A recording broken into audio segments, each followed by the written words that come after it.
Uy, Yakalig, lagi ka na lang nag-iinom. Baka paano ka niyan? Okay lang ako, Smurf. Okay lang ako, Smurf. Ano ba kasi nangyari?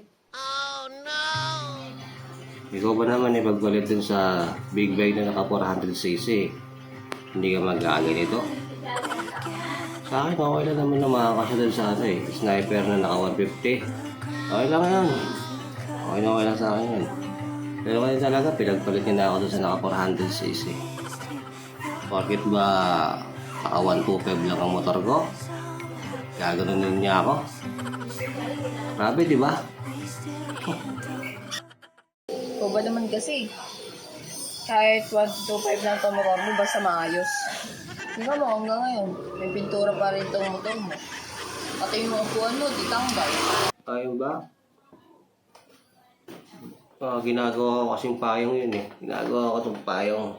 Ayun o, pag maulan, napakinabang.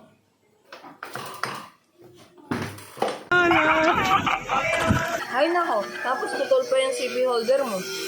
Pati ito ang motor mo, ang dumi-dumi. Sino ba naman gaganahan sumakay dyan?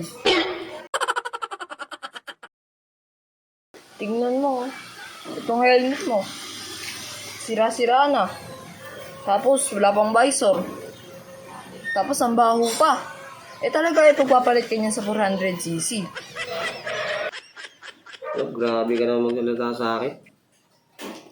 Ang hard parang wine. Buti pa, tama na yung pag-iinom mo. Iligpit ko na to.